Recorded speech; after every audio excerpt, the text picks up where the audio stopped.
Welcome. आप देख रहे हैं ख्याल आपका और मैं हूं आपके साथ गुंजन मित्तल। आज हम बात करेंगे एक ऐसे टॉपिक पर जो आप हम सबसे जुड़ा है, क्योंकि आज की तारीख में 12 से 35 साल के शायद कोई ऐसा शख्स हो जो हेडफोन और ईयरबड्स का इस्तेमाल ना कर रहा हो। घर में, ऑफिस में, सफ़र में, हर जगह सभी लोग ईयरबड्स या फिर हेडफोन्स लगाए आपको मिल जाएंगे। बच्चों की ऑनलाइन क्लासेस हों या आपकी ऑनलाइन मीटिंग्स, आपको इसकी ज़रूरत पड़ती ही है। लेकिन क्या आपको मालूम है हेडफोन्स का ज़्यादा इस्तेमाल करने से आपकी सुनने की क्षमता पर किस तरह असर पड़ रहा है, और इसकी वजह से आपको हियरिंग लॉस जैसी समस्या का सामना भी करना पड़ सकता है। हाल ही में एक रिसर्च के मुताबिक हेडफोन और ईयरबड्स का ज़्यादा इस्तेमाल करना और उनमें तेज़ आवाज़ में म्यूज़िक सुनने की वजह से 12 से 35 वर्ष की उम्र में लगभग 135 करोड़ लोगों में हियरिंग लॉस का रिस्क बना हुआ है। हेडफोन्स और ईयरबड्स हमारी सुनने की क्षमता पर कैसे असर डालते हैं और ये कैसे हमारी सुनने की क्षमता पर फर्क डालते हैं और इससे कैसे बचा जाए, आज इसी विषय पर बात करने के लिए हमारे साथ जुड़ी हैं Dharamshila Narayana super specialty hospital से senior consultant ENT doctor Geeta Gangadharan Srivastava. Doctor Geeta, आपका बहुत बहुत स्वागत है हमारे शो में। हेलो। डॉक्टर, पहले तो आप हमारे दर्शकों को ये समझाइए कि हेडफोन और ईयरबड्स हमारी सुनने की क्षमता पर और हमारे ईयर्स पर कैसे असर डालते हैं। देखिए, हेडफोन्स हो या ईयरफोन्स, अगर आप उसको ज़्यादा वॉल्यूम पर और ज़्यादा देर तक इस्तेमाल करेंगे तो वो आपके हियरिंग में इफ़ेक्ट करेगा। 85 डेसिबल हियरिंग तक ह्यूमन ईयर आराम से सुनता है। मोस्ट हेडफोन्स या ईयरफोन्स आपके 100 to 115 डेसिबल्स तक जाते हैं। तो अगर आप 85 डेसिबल्स हियरिंग पे भी हियरिंग हेडफोन्स को सुनते हैं तो एक रूल ऑफ थंब है कि आप 80% उस ईयरफोन की कैपेसिटी पर, दैट मीन्स अबाउट 80-85 डेसिबल पर 90 मिनट्स तक सुन सकते हैं हर रोज। मगर अगर आप उससे ज़्यादा सुनते हैं या उससे ज़्यादा वॉल्यूम में सुनते हैं या ज़्यादा टाइम पे सुनते हैं तो ओवर पीरियड आपके हियरिंग में इफेक्ट आएगा। ओके डॉक्टर, ये भी बताइए क्या इससे व्यक्ति की सुनने की क्षमता पूरी तरह से समाप्त हो जाती है या फिर वो ट्रीटेबल है? देखिए, इसमें कॉक्लियर, हमारे जो सुनने के अंदर का जो यंत्र है उसको हम कॉक्लिया कहते हैं। उसमें कुछ हेयर सेल्स होते हैं जो साउंड को आपके ब्रेन में ले जाता है और आपका ब्रेन उस साउंड को परसीव करता है। वो कॉक्लियर सेल्स एक बार डैमेज हो जाते हैं, इनर हेयर सेल्स, वो वापस नहीं आते। अगर कॉक्लिया पे इफेक्ट पड़ता है मगर हेयर सेल्स तक डैमेज नहीं हुआ तो वो वापस आ सकता है। मगर एक बार कॉक्लियर हेयर सेल्स डैमेज हो गई हैं तो वो वापस नहीं आ सकती हैं। उसका कोई ऑपरेशन नहीं होता है या ऐसा ट्रीटमेंट नहीं होता है। Irreversible hearing loss. तो उसमें फिर हमें हियरिंग एड्स यूज करने पड़ते हैं या फिर अगर बिल्कुल हियरिंग चला गया तो कॉक्लियर इम्प्लांट्स यूज करने पड़ते हैं। तो डॉक्टर, हियरिंग लॉस के अलावा इससे और किस तरह की परेशानी हो सकती है, ये समझाइए। किससे आप? हेडफोन से। Come back. हेडफोन से। हेडफोन्स बेसिकली आपके कान के अंदर आवाज पहुंचा रही हैं। अब वो एक्सटर्नल हेडफोन्स हो सकते हैं या अंदर जो डालते हैं हम उनको हम जो ईयरबड्स कह रहे हैं या ईयरफोन्स कहते हैं, वो अंदर डालते हैं। चाहे वो हेडफोन्स बाहर वाले हों चाहे अंदर हो, it depends on the amount of acoustic energy या एकॉस्टिक प्रेशर जो आपके ड्रम पे जा रहा है, जिससे हियरिंग लॉस होता है। कोई भी हो, चाहे हेडफोन हो चाहे ईयरबड हो, ऐसा नहीं है कि ये बेटर है या वो वर्स है। It depends on the volume of the sound and that is the intensity of the sound and the time period, मतलब कितना समय आप उसका इस्तेमाल कर रहे हैं। जी, तो हियरिंग लॉस के और क्या क्या वजह हो सकते हैं, ये भी बताइए। कोई भी हियरिंग, जैसे लाउड एनवायरनमेंट हो, आप ट्रैफिक है, लाउड हॉर्न्स हैं, वाइब्रेटिंग मशीन्स हैं, ड्रिल्स हैं, जैसे फैक्ट्रीज में यूज करते हैं, ड्रिल्स हैं, वाइब्रेटिंग मशीन्स हैं, और कई दवाइयाँ हैं जो इंजेक्शंस हैं, एंटीबायोटिक्स हैं, पेन किलर्स हैं जो हम लेते हैं बिना सोचे समझे। इवन ईयर ड्रॉप्स अगर बिना प्रिस्क्रिप्शन के आप लेते रह रहे हैं तो वो हियरिंग लॉस करता है। तो एनी एनवायरमेंटल लॉस, दिवाली के क्रैकर्स हैं, so any loud explosion, human ear is good till about 85 decibels. उसके ऊपर इंटेंसिटी होता है तो हियरिंग लॉस हो सकता है, और जितना प्रोलॉन्ग्ड एक्सपोजर है उतना ज्यादा हियरिंग लॉस होता है। तो इसके कोई शुरुआती वार्निंग साइंस भी दिखते हैं डॉक्टर? कभी कभी जब धीरे धीरे बहुत आप सुनते रहते हो तो कई बार आपको पता ही नहीं चलता कि हियरिंग लॉस हो रहा है। कई लोगों को टिनिटस होता है, जो कान में आवाज सुनाई दे रही है। कई बार चक्कर आने लगता है, जैसे दिवाली के क्रैकर्स या साउंड बहुत ज्यादा ब्लास्ट होता है तो चक्कर आने लगते हैं। कई बार एक प्रेशर सा फील होता है कान के अंदर, जो ईयर प्रेशर होता है। कई लोगों में ब्लड प्रेशर बढ़ने लगता है, एंजाइटी होने लगती है, और स्ट्रेस के सिम्टम्स आने लगते हैं। कई बार तो लोगों को पता ही नहीं चलता over prolong period of time कि हियरिंग लॉस हो रहा है उनका। जी और जब बाद में जब फोन नहीं सुन रहा या कोई और बोलता है कि आपको सुनाई नहीं दे रहा, then they realise that they have a hearing problem. जी। तो हेडफोन्स का ज़्यादा इस्तेमाल करने से हमारे ब्रेन पर क्या असर पड़ता है, ये भी समझाइए। अभी एक हम आर्टिकल भी पढ़ रहे थे, उससे ये भी लिखा था कि हेडफोन से हार्ट अटैक के भी जो पेशेंट्स हैं वो बढ़ते जा रहे हैं, ऐसा भी होता है? वो इसलिए क्योंकि ब्लड प्रेशर बढ़ता है, स्ट्रेस जी। बढ़ता है। तो वो किस आपका तरह जब से होता है? ब्लड प्रेशर बढ़ता है, स्ट्रेस बढ़ता है, तो heart attack is obviously directly related to that. Okay, और ब्रेन पर किस तरह से इसका असर पड़ता है? ब्रेन अल्टीमेटली सारा प्रेशर, और वो जो है ब्लड प्रेशर बढ़ता है तो स्ट्रोक हो सकता है। डायरेक्ट रिलेशन तो नहीं है, मगर ब्लड प्रेशर जब बढ़ता है तो ब्रेन में भी असर पड़ता है। Hypertension effects both the heart and the brain and all organs actually.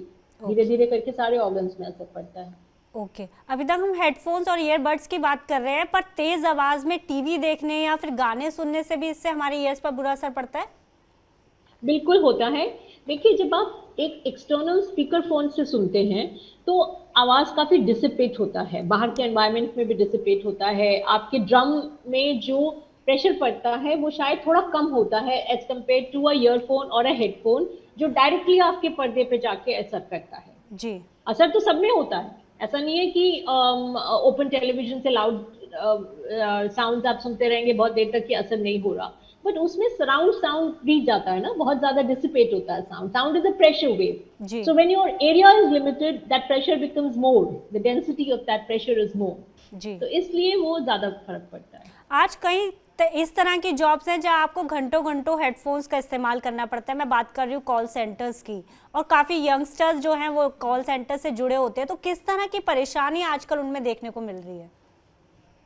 एक तो डायरेक्ट साउंड की वजह से जो प्रॉब्लम्स हैं जो हम बता रहे हैं, दूसरा स्ट्रेस, एंजाइटी, और ईयर, अगर वो ईयरफोन्स उनके पर्सनल नहीं हैं और बहुत सारे लोग उसको यूज करते हैं, शिफ्ट्स में यूज कर रहे हैं, कभी कोई यूज कर रहा है, कभी कोई यूज कर रहा है, तो उसमें ईयर इन्फेक्शन होता है, फंगल इन्फेक्शन होते हैं कान के अंदर, और भी इन्फेक्शन हो सकते हैं कान में। अपार्ट फ्रॉम दैट, जो साउंड की प्रॉब्लम्स हैं, एंजाइटी, स्ट्रेस, सब कुछ बढ़ जाता है। जी। डॉक्टर ये भी बताइए, आज तरह तरह के हेडफोन्स और ईयरबड्स मार्केट में मौजूद है, और ब्रांड्स भी ये दावा करती हैं कि इसमें ये खासियत है, आपका नॉइज़ फ्री है, बाहर का नॉइज़ आपको डिस्टर्ब नहीं करता। तो जब कोई हेडफोन्स या ईयरफोन्स चूज़ कर रहा है तो उसमें क्या क्या चीज़ें देखनी चाहिए किसी कस्टमर को परचेज करते हो हेडफोन्स? देखिए, आजकल पहली चीज है, most of the smart headphones and the smartphones have a warning. जैसे ही आपका वॉल्यूम बढ़ जाता है, most of the smart headphones और smartphones and smart headphones also, they give you a signal and you are a warning कि आपका volume बढ़ रहा है। So that is not to be ignored. तो ऐसा कोई ईयरफोन हो जो वो देता है, तो that is a better earphone. दूसरा ये कि हेडफोन हो या ईयरफोन, आपको 85% उसका कैपेसिटी पे चलाना चाहिए, तब आप 90 मिनट तक चला सकते हैं। 85% of the capacity of that headphone, right. तीसरा है सराउंड साउंड। जितना एनवायरनमेंट में ज्यादा साउंड होता है, उतना आपको सुनने में ज्यादा प्रेशर लगता है, साउंड ज्यादा, वॉल्यूम ज्यादा चाहिए होता है। तो आप ऑटोमेटिकली उसको तेज करते रहते हो, जी बिकॉज आपको वैसे नहीं सुन रहा एनवायरनमेंट के साउंड की वजह से। So there are earphones now which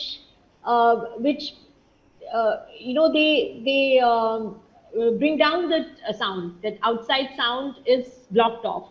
ji So those ear and they snugly fit in. तो ऐसे headphones होने चाहिए जो आपके ear को बहुत snugly fit करते हैं। उससे surround sound cancel हो जाता है। फिर active headphones होते हैं कुछ जो active surround sound को cancel करते हैं। जी। डॉक्टर ये भी बताइए कि जब भी हम मोबाइल में रेंज ऑडियो का रेंज बढ़ाते हैं तो एक नोटिफिकेशन आता है मैक्सिमम म्यूजिक, आप मैक्सिमम ऑडियो पे चले जा रहे हैं जो रिस्की है, तो उसको हमें कभी अनदेखा नहीं करना चाहिए। उसके बारे में आप क्या बिल्कुल। कहना चाहेंगे? वो वार्निंग, अधिकतर स्मार्टफोन्स आपको वार्निंग देते हैं कि आपका बहुत लाउड हो गया है। उस पे 85% एक्चुअली, अगर आप उसके 60% नॉइस पे सुनेंगे तो आप पूरा दिन भी सुन सकते हैं या अपना काम कर सकते हैं। जैसे वर्किंग लोग हैं जो जो मीटिंग्स अटेंड करते रहते हैं, उसके 60% वॉल्यूम पे आप अगर सुन रहे हैं तो you can even take the whole day to listen to that kind of sound. But 85% तक maybe you are safe if you are using it for about 90 minutes a day every day. Okay तो Audible range आप बार बार बता रहे हैं, क्या होनी चाहिए वो एक बार बता दीजिए, और फ्रिक्वेंसी क्या होनी चाहिए वो भी एक बार हमारे दर्शकों को आप बता दीजिए। एक और बार बताइए, आपने पहला क्वेश्चन क्या बोला? डॉक्टर ऑडिबल रेंज क्या होनी चाहिए और किस फ्रिक्वेंसी में होनी चाहिए? रेंज तो intensity of the sound should not be more than 80-85 decibels at any go. Anything above 80-85 or 90 is bad for your ears. Use it for not more than 60 to 90 minutes a day. But if your noise, if your work has this thing that you have to use it for longer period of time, then do not use it for more than 60 decibels of sound. Okay तो And headphones use your own earphones. Don't share earphones with other people. Okay तो headphones को कितना और दिन में कितने घंटे इस्तेमाल करना चाहिए और किन बातों का ध्यान रखना चाहिए? खासकर हम बच्चों की बात करेंगे यहाँ पर। बच्चों का भी यही है, बच्चों में तो और हमें ध्यान रखना चाहिए क्योंकि उनको तो बहुत साल, अब पता नहीं कब तक ऐसे ईयरफोन्स यूज करना है। जी। सो जितना आप लंबे दौरान उसको यूज करते रहेंगे उतना बाद में पता चलेगा कि हियरिंग लॉस हो गया है। अब 30-year-old person has got a hearing of a 60-year-old person because आप इतना लंबे दौरान अपने ईयर्स को वो नहीं कर रहे हैं, मतलब you not keeping them healthy by doing the right thing. जी। बाकी 1-1.5 घंटे से ज्यादा 85 डेसिबल पे नहीं सुनना चाहिए कोई भी ईयर डिवाइस जो है। ओके डॉक्टर, ईयरफोन्स के इस्तेमाल से क्या फंगल इन्फेक्शन का खतरा भी बढ़ सकता है? हाँ, जैसे मैंने अभी बताया, क्योंकि उसमें मॉइस्चर होता है और आप ईयर को बंद करके रखते हो 6 घंटे 7 घंटे, तो आपको ब्रेक्स लेनी चाहिए, थोड़ा एरिएशन होना चाहिए। आपको बड्स नहीं, आपको सफाई करने के लिए जो रुई में लपेट के जो बड्स होते हैं उसको नहीं यूज करना चाहिए। आपको नॉर्मल नेचुरल एरिएशन होना चाहिए। So you should give it a break, मतलब आपने 1 घंटा यूज करा उसके बाद थोड़ी देर वेट करें, और एक दूसरे का शेयर नहीं करना है। जी, तो टिप्स क्या चलते चलते आप हमारे यंगस्टर्स को देना चाहेंगे, क्योंकि एक बहुत बड़ी आने वाले टाइम में समस्या बन सकती है। 135 करोड़ नंबर्स बहुत बड़े हैं। अगर इनको हियरिंग लॉस जैसी समस्या का सामना करना पड़ सकता है, आधी आबादी मतलब हियरिंग लॉस में चली जाएगी, तो आप उन्हें क्या सजेस्ट करेंगी? देखिए, आप ही अपने ईयर्स को यूज कर सकते हैं सेफली। आपको करना भी पड़ेगा, there is no other way, technology is in such a way कि अब आपको ईयरफोन्स और हेडफोन्स तो यूज करना ही पड़ेगा।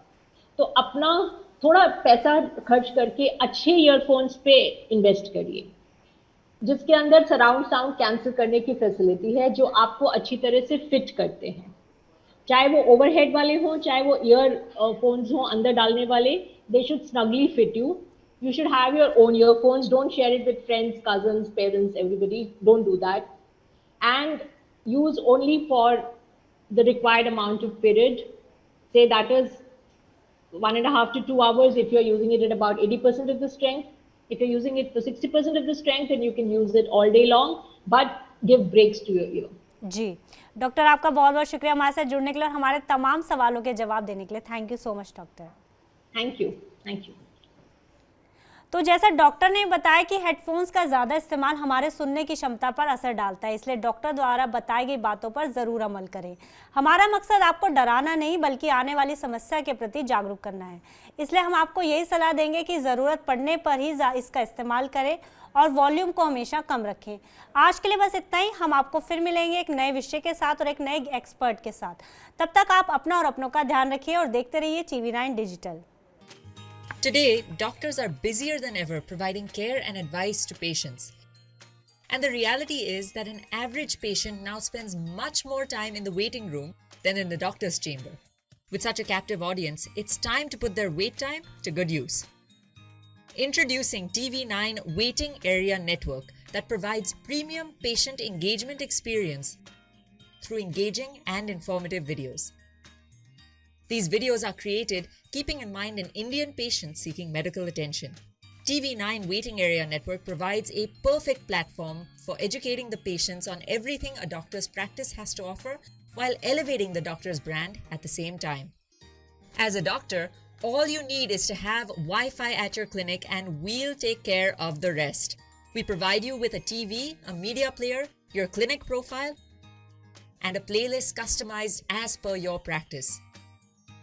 Combine all this with the regular news updates from TV9 and you have an awesome branding and marketing tool for your clinic. Write to us at wan@tv9.com and we'll get in touch with you to set up our solution at your premises.